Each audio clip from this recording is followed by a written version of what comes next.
there are no trademarks and no copyright on clothes designs. It forces innovation. Anybody can rip off somebody else's design.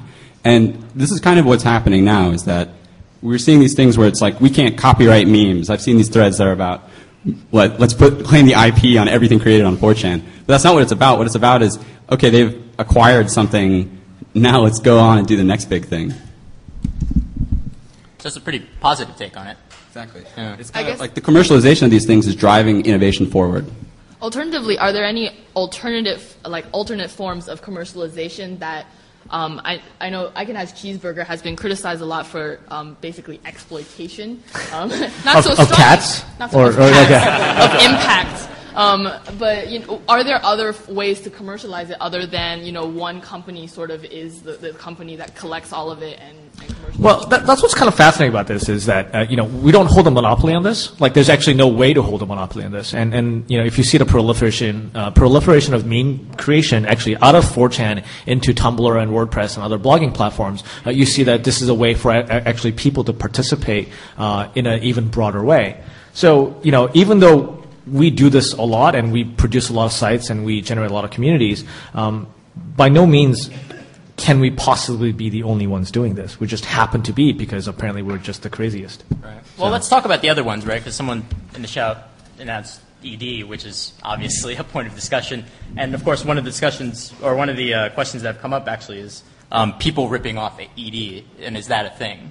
I guess, in this case, it was directed to Know Your Meme. Do you guys want to jump on that? Yeah, definitely. Yeah.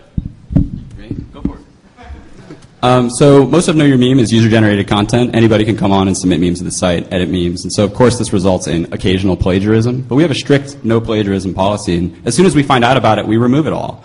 What's really funny is that it's a two-way street, really.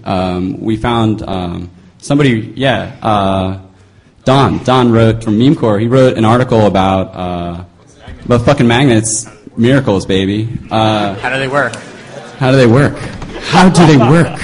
And, it was copy-pasted onto ED like 5 minutes later. And I'm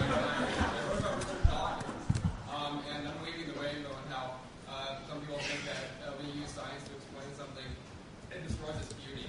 And I wrote that in the Know Your Meme article, so I copied an entire paragraph and posted it in Encyclopedia Dramatica, the link to Richard Dawkins' name to bagging. Which is pretty funny.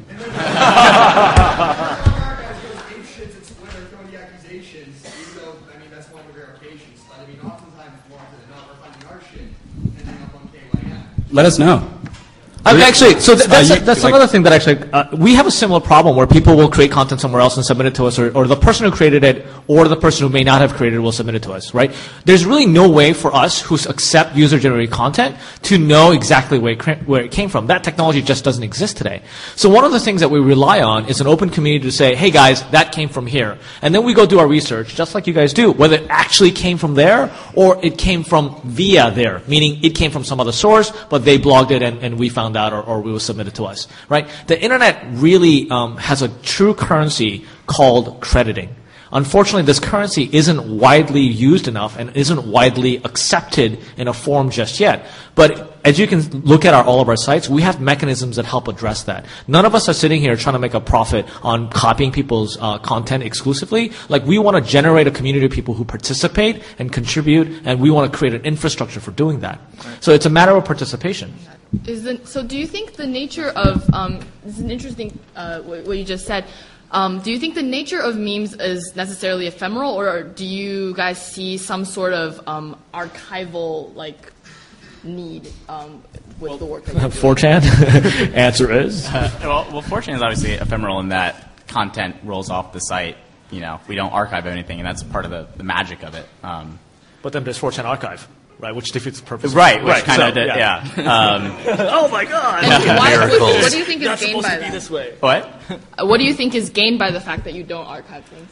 Well, theoretically, it means that good content reappears on the site, and bad content goes off of the site and is never. But are you talking about as we know, repost of a repost of a repost of a repost, and 99% of 4chan is noise. But again, the theoretical kind of mechanic of that is good ideas reappear, or somebody forces a meme. And so the kind of ephemeral nature of content on 4chan is part of why it has become a quote unquote meme factory.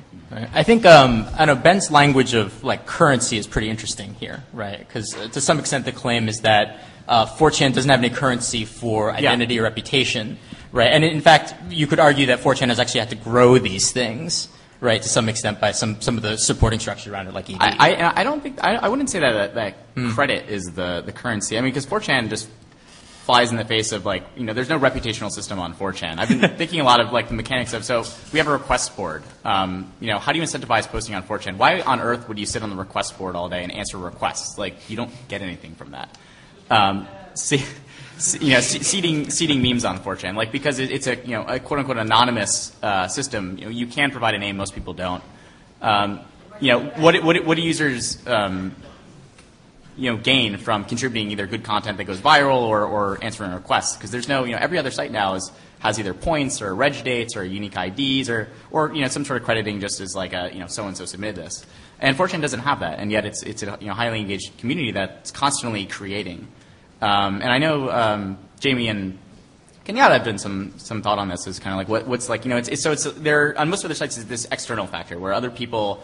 You have like some sort of reputation, and you're kind of like, you become that guy. But on 4chan, you're not, because you're anonymous. And I think you guys have done some thinking on that. Yeah, there's also, there's another option here, another alternative, right, which is kind of the lone wolf, right? There's people out there who are just curating this stuff on their own. And, Greg, I don't know if you want to jump in here, because that's essentially what you did, right? Right. I mean, like, I think the discussion around this is like, there's so much that's like created anonymously, and like, I'm going to contribute to this Wikipedia and the Encyclopedia Dramatica, and it's like you're just giving it away for free because you love it and because we all love it, and we want to share it. We want to hit the forward button or the thumbs up or whatever, and we just want to share it with everyone. And so the like button, the face, everything's going to have a like button on it from now on. And so as long as you have that desire to do that, you can do it anonymously, or you can take credit for it, and then it's your thing, and then you're on the line for it. But if it spreads and you're not connected to it, you're not connected to it. So I'll actually add that to the anonymity of credit. Credit doesn't necessarily mean like a obvious link back to a specific website that you run so you can sell your tchotchkes or anything like that. We get requests for crediting all the time on our sites because, that's my photo, what have you. And some people will ask a link back to their Flickr account or something like that. But we actually do get weird instances where people ask for credit, like, oh, how would you like to be credited? What link? And they'll say, credit Bob. I'm like, Bob.com? No, and they're like, no, just Bob. I'm like, no link? Just Bob. Yeah, okay. All right, so it's credited to a guy named Bob. Like, Microsoft Bob. Yeah, I don't understand. It's like, but they just want to see their name up there, or they just want to see that somebody cared to respect the fact that they created that piece of content, right? And that's what I mean by credit. It doesn't necessarily mean this kind of link exchange that we think of. I'd like to talk a little more about the other side of commercialization. So there's the fact that, we've talked a little bit about making profits off of a meme, but also as the internet culture becomes more and more mainstreamed, bigger players also come in. So I know we talked a little bit yesterday about advertisers coming in and sort of doing shock advertisement. How do you think that affects the ecosystem of how memes are created? Do you think that there's an inequality because there are people with lots of money, or do you feel like memes are being sold out like indie rock bands, or what would you say about that? I mean, if it's done, Where do you work? I work in advertising. I mean, that's my day job. Sorry. Enjoy your vitamin water. Sorry, everybody. Jeez. But I mean, like, so, I mean, my day job is like, this is all we think about all day. Like, we need to co-opt that, and like, no, we don't. Like, if it's done well, for example, the agency I worked for did the Old Spice "I'm on a Horse," right? No big deal, you guys. No big deal. But did anyone see that on TV?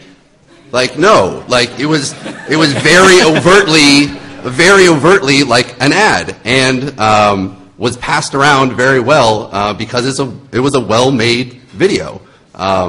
So if it's overt and interesting and funny, it's going to spread memetically